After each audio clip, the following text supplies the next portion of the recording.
Operation London Bridge, the plan that no one wants to talk about, the plan for what happens when the Queen dies. No matter how secretive Buckingham Palace may be about the plans that surround her death, everyone knows exactly what to do, and the plans, which were uncovered by The Guardian, are complex, intricate, and timed out to the exact minute. Phase 1, D-Day. According to The Guardian, on the day the Queen dies, Edward Young, the Queen's private secretary, will be the first official to convey the news, setting Operation London Bridge into full gear. And at the exact moment in which she passes, Prince Charles will become king, and Camilla will become queen-ish. We'll explain that a bit later. On a secure line, Young will directly inform the British Prime Minister that London Bridge is down, and the news of her death will be distributed to various heads of state before it is disclosed to the general public.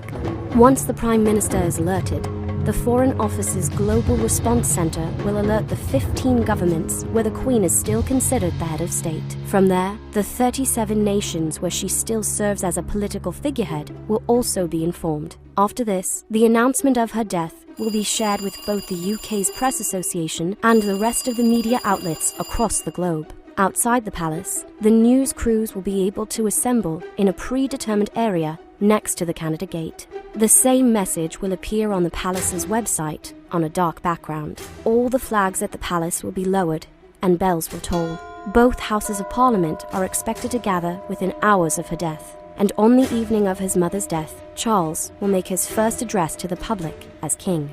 Now, all of this is assuming that she dies in London.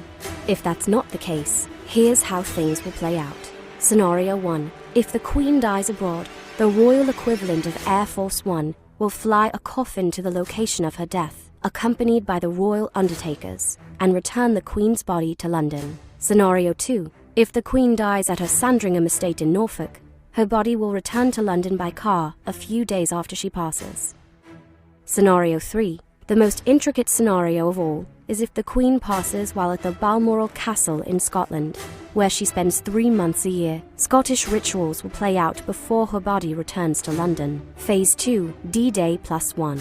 Flags will be raised the morning after her death, and at 11 a.m., Charles, the eldest male descendant of Queen Elizabeth, will be proclaimed king.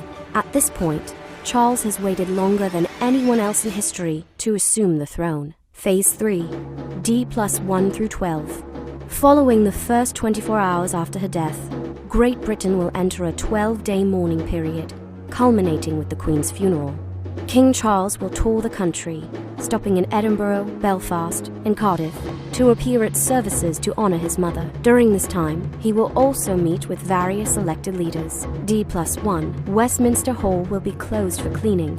Elaborate and lavish funeral preparations will begin. D+4. The coffin will be moved to Westminster Hall during a procession that is expected to take place throughout London. When the coffin arrives, Big Ben will chime. Her body will then lie in state for 4 days. The Queen's orb, scepter, and the Imperial crown will be placed on her coffin, and visitors will be allowed to pay their respects for 23 hours a day. D+9. In the early hours of the morning, the jewels will be cleaned before the funeral begins. Daily life will come to a halt in London. Businesses and stores will be closed. Big Ben will toll at 9 a.m. on the dot, and the bell's hammer will be covered with leather so that the bell rings in muffled tones throughout the remainder of the day. D+12. Her coffin will then be moved into Westminster Abbey, and the funeral will begin by 11 a.m. While the media will be allowed to film the services, the faces of the royals will not be shown during prayers. After the funeral, the same carriage that carried her father will return her body to her final resting place at Windsor Castle.